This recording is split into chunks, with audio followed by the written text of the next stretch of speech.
Hi guys, and welcome back to my channel, Sonic Love.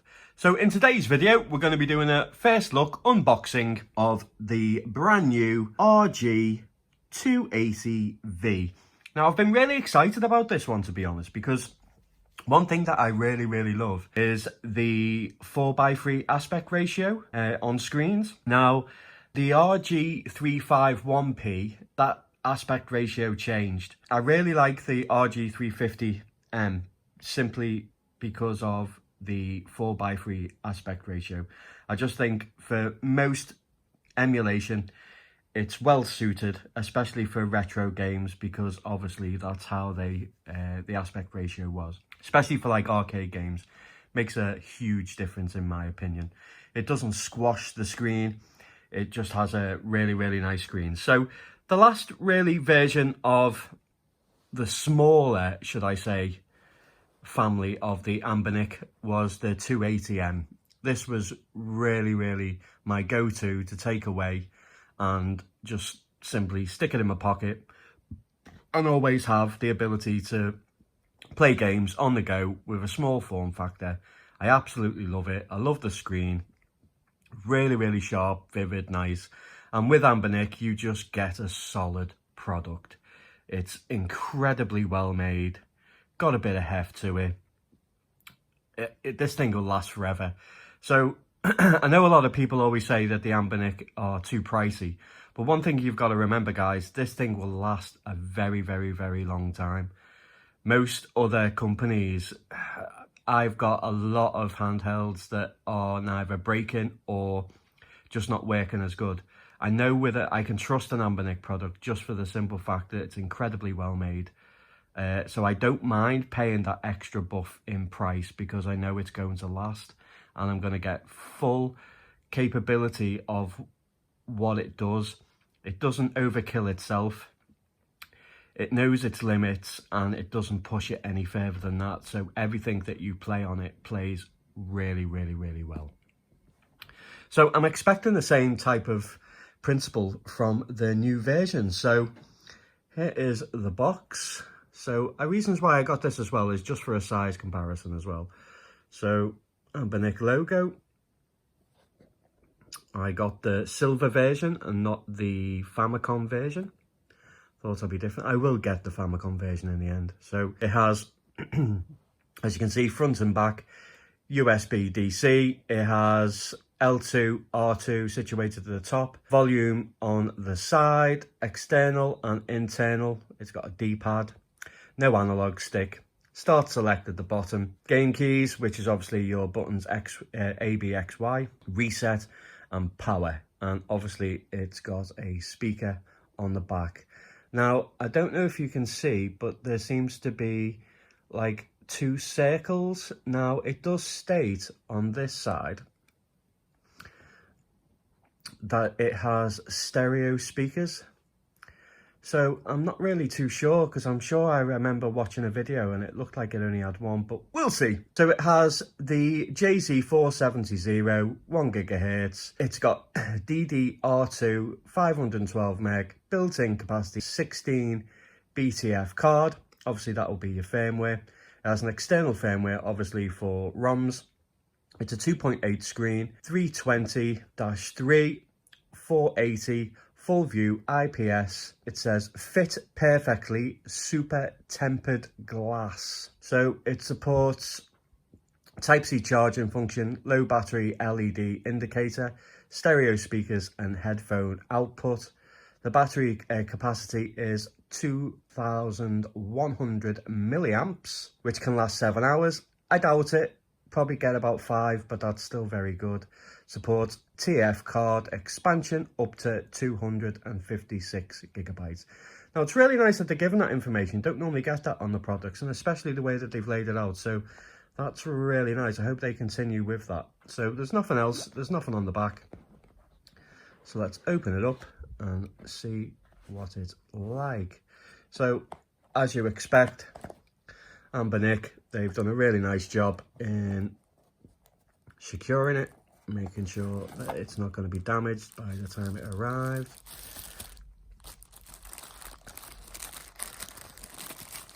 Moment of truth.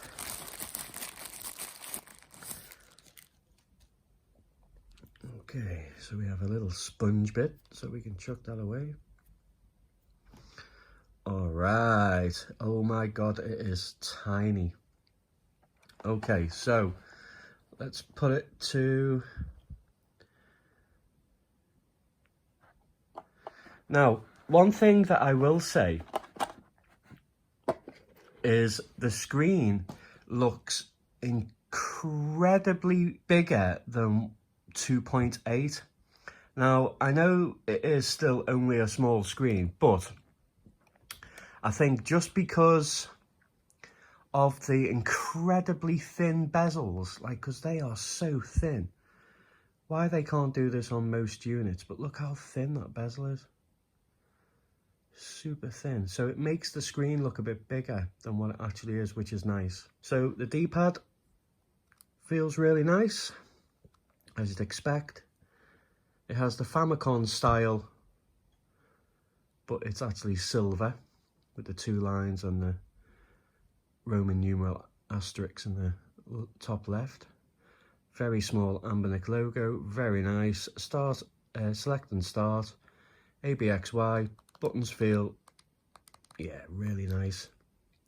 So if we move around to the top, you can see that this is just so well made. So I think it is not stereo speakers, but we'll have to see. But we have the L1, R1, L1, R2. Feel very nice. I really like this style because when you place your finger on, you can actually, you don't need to have your finger right over. You can actually just rest it on both. But because it's raised, it's actually really, really easy to distinguish between both and press. So yeah, even though they're on the top, there is, so that's really nice. I like that. Yep, so there we go. We have the USB-C DC. We also have the headphone jack. That will be the power light indicator probably. On the side, we have the standard external and internal micro SD cards. We are rocking the volume. Little tip for you guys, it might not be the same on this, but I'm sure it is. But on every other model of Anbernic, if you're ever wondering how to change the brightness, you hold the power button and use the volume up and down, and it will then change the brightness of the display, just in case you didn't know. On the bottom, there isn't anything. We have the reset button and obviously the power button as well. As you can expect from Anbernic, this is really incredibly well made. It's got a bit of heft to it, which is nice. The tempered glass is raised. I don't know if you can see that, but that's really nice as well. So let's see if there's any juice in here.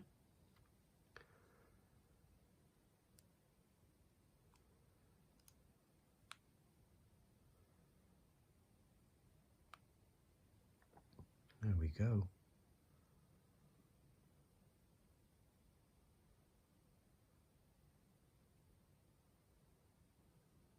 That's really nice.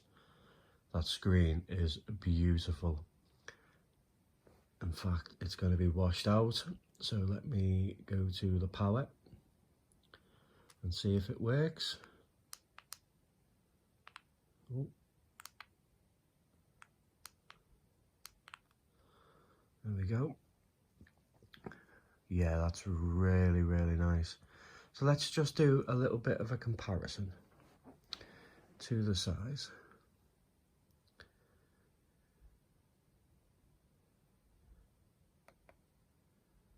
So it is a lot bigger screen wise. Size wise, you can see the difference. So you can see how the screen looks incredibly bigger than what it's actually stating it is. So I love this, absolutely love it. It's been my go-to. The weight pretty similar, really. This is a little bit heavier, but it's still got a bit of heft to it, even though, yeah, it's really, really nice. I really like it, guys. Honestly, I was a bit apprehensive about it. I didn't know whether I'd like the size or the form factor. You know, it's very reminiscent of the LDK, and that was one of my favourite old school retro handhelds for a good while. I really, really thoroughly enjoyed it. And the same principle again is just literally the fact that it was very pocketable. So my first impressions is I really, really, really like it. And that screen, I don't know if you can tell, I don't know how clear it's going to come across, but the screen is absolutely beautiful. Now, obviously, it can go a lot brighter, but for the purposes of the video, I dimmed it right down just so you can actually get to see it without washing it out. But I'm very impressed. I'm absolutely loving it. And as you know, it's the same, I take it it's the same internals as the Rg350m.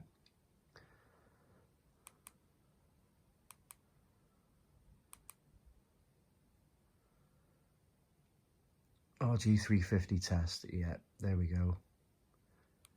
So this is good because then, obviously I've seen a few videos of N64 being shown that it can run on it. It can't, but there is an actual port that you can port over to it, and there's only one game at the moment, and it's on a special firmware that is being built, and once they crack it and get it sorted, then you will be able to port over native N64 games to be able to run. Now, obviously I'm not going to be able to do it now, but I will do a video on that, guys. If you want to know, if you want a tutorial on how to set that up, then let me know in the comments, guys, and I will definitely do that. Right, so yeah, my first impressions, I absolutely love it. I think it's great. It feels really, really nice in the hand. As I say, you only need to rest your fingers on the very, very edge.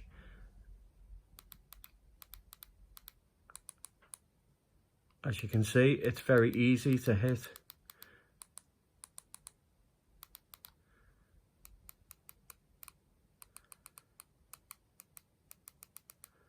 Yeah, I really, really like it. And the way I hold it, hold it like this, so it's actually quite comfortable.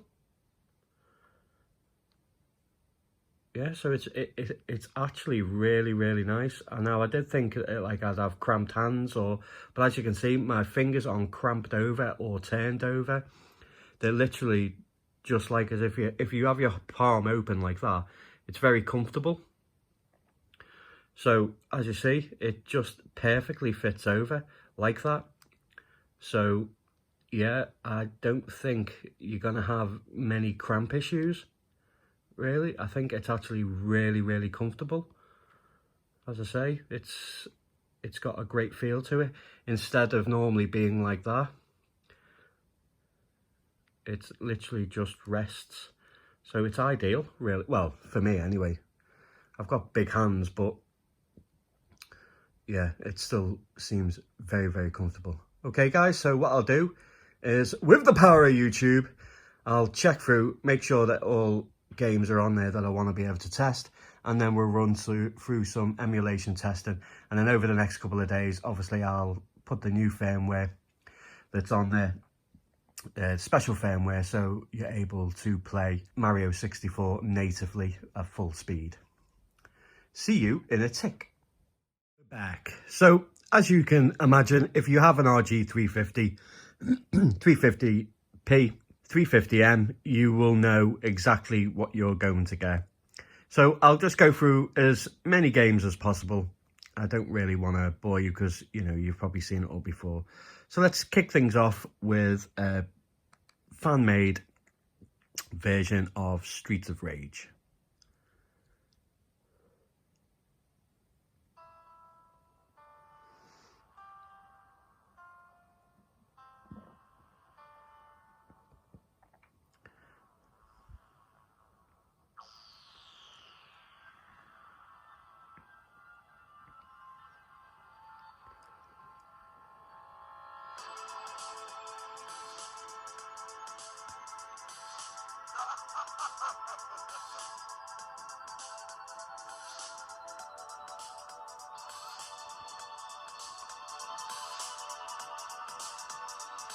The sound's actually really nice.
It's really crisp, guys. I don't know, you can see like how detailed it is on the floor.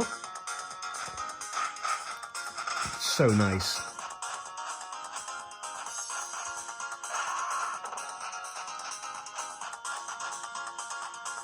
Very impressed.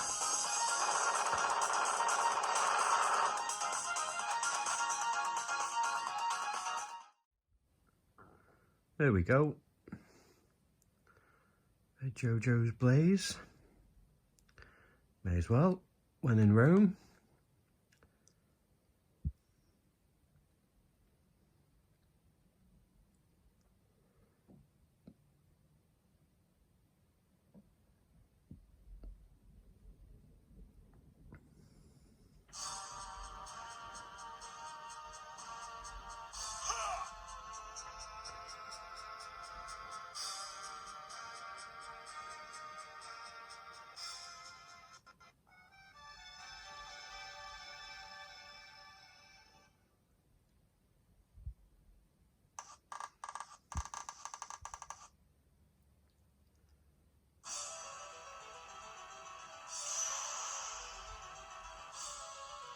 The colours are so vibrant.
Such a bloody crazy game, this.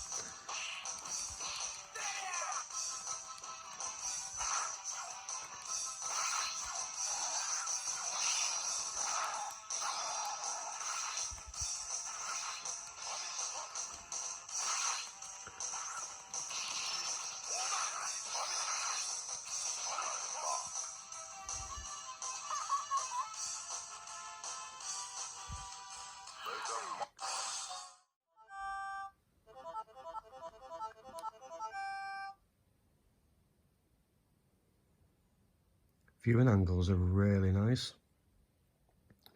Such a nice screen. I really do hope it's coming across.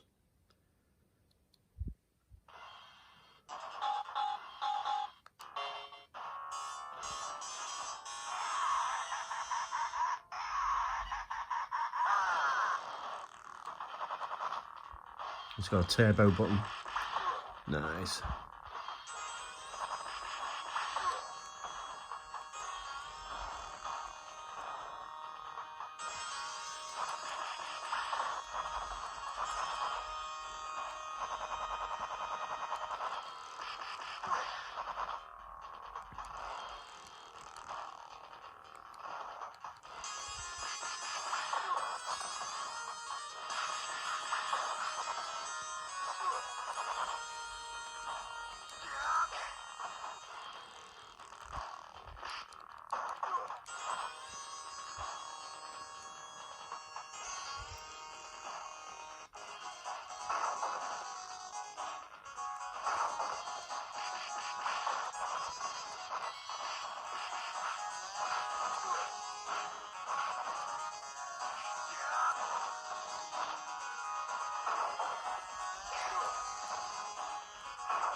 Okay, let's move on to some PS1. Rival School.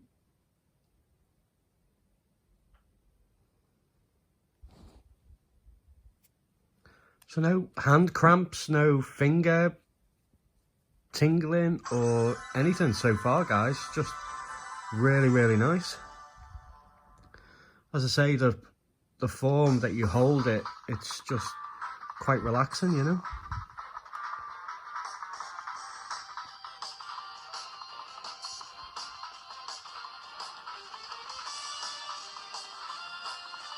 And as you know, you're not going to have any problems with PS1 games.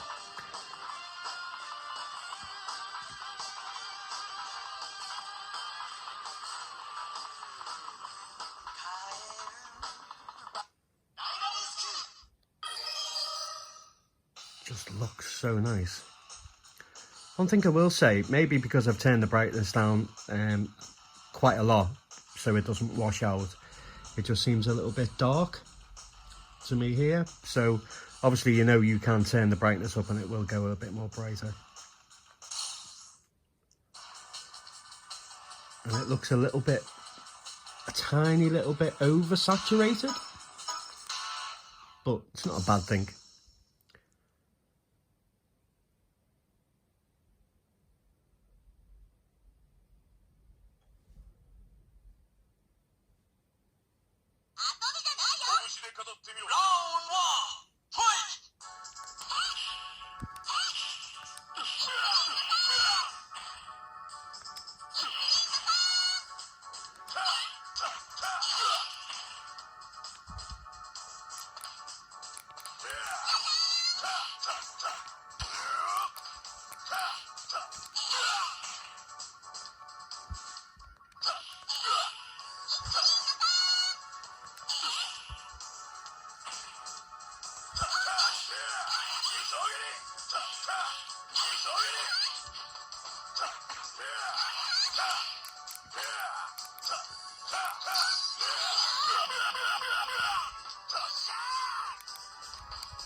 Really nice.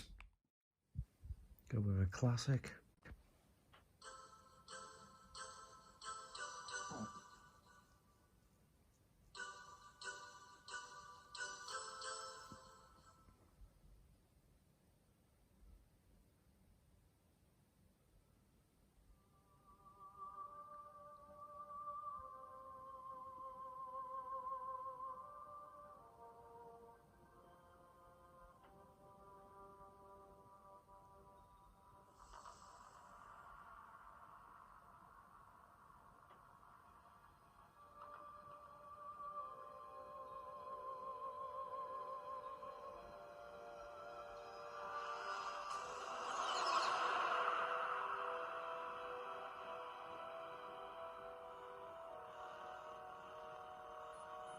Nuclear weapons disposal facility on Shadow Moses Island in Alaska's Fox Archipelago was attacked and captured by Next Generation Special Forces, being led by members of Foxhound. They're demanding that the government turn over the remains of Big Boss, and they say that if their demands are not met within 24 hours, they'll launch a nuclear weapon. You'll have two mission objectives. First, you're to rescue DARPA Chief Donald Anderson and the president of Armstech, Kenneth Baker. Both are being held as hostages.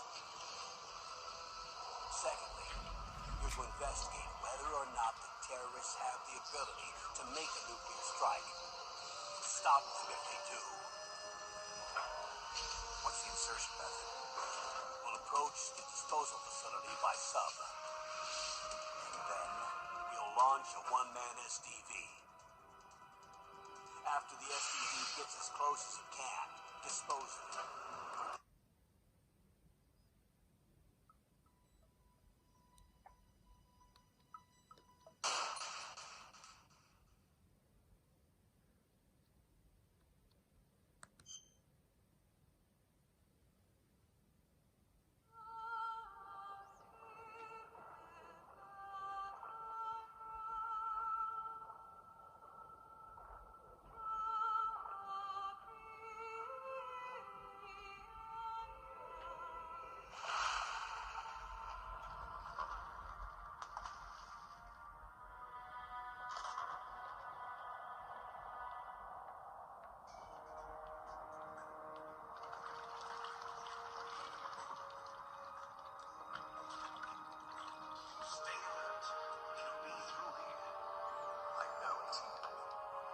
To swat down a couple of bothersome flies.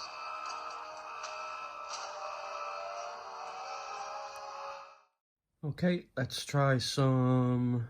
You know they're gonna all work really well. Game Boy is gonna work really well.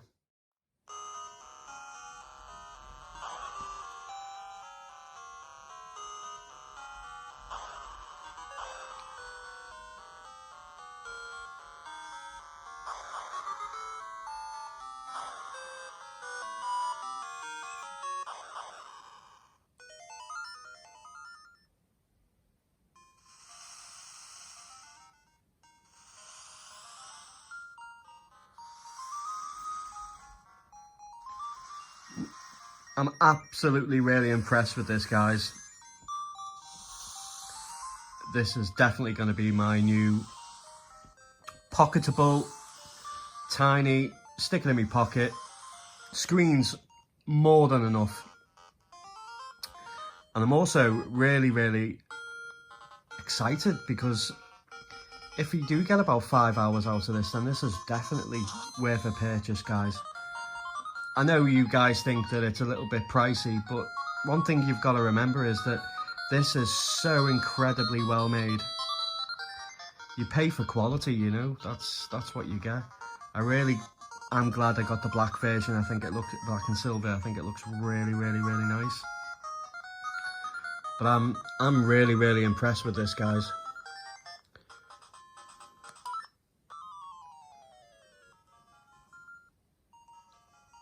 And it just looks incredible, man. It's so sharp.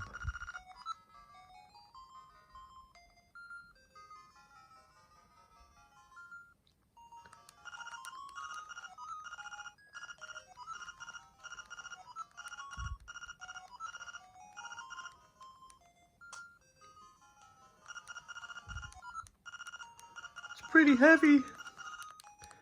Yeah, loving it. Absolutely loving it. Looks amazing. Okay, let's try a quick NES game. Bit of Donkey Kong.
As you can see, plays really nice.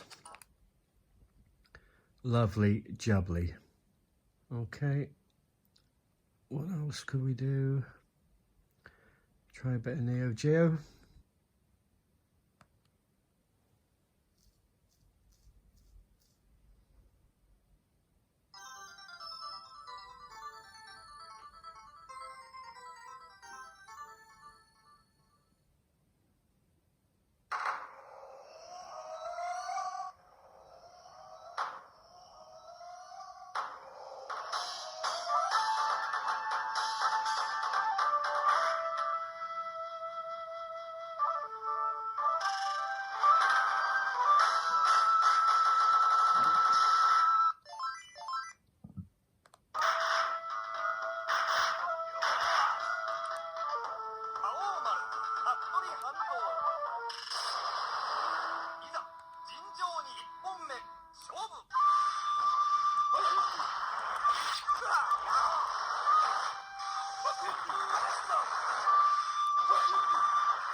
So I'm going to leave it there, guys. I think it's absolutely brilliant. I'm a bit of a collector, so, you know, I can be a little bit biased when it comes to it, but I just think it's absolutely incredible. I know there was a lot of worries about it being too small, but it's actually not, guys. It actually fits pretty perfect, really. And I think for something that you need to on the go, this is just absolutely ideal. The pixel density is absolutely incredible. It looks really, really sharp. Looks lovely. Sounds nice. As I say, it's definitely not too small at all. I think it looks really, really nice. I think Anbernic have done a sterling job. I think it's great, and it's going to be my new go-to. Put it in my pocket, take it with me anywhere, and yeah, be able to play some absolute fantastic retro handhelds. Love to know what you think, guys. Has this video made you change your mind about it? I just think it's absolutely incredible. If you want me to do a breakdown of each emulator, going through as many games as possible, then just let me know in the comments. As I say, I will do a video on putting on the port of N64, Mario N64, just to show you it running at full speed, and it's really exciting times, especially for the new firmware that is being currently worked on for it. Once that goes into Open Dingooks, as in the main source, we should be able to have N64 running natively on the Anbernic products. You can't ask for anything more than that. Absolutely brilliant. And as always, guys, take care.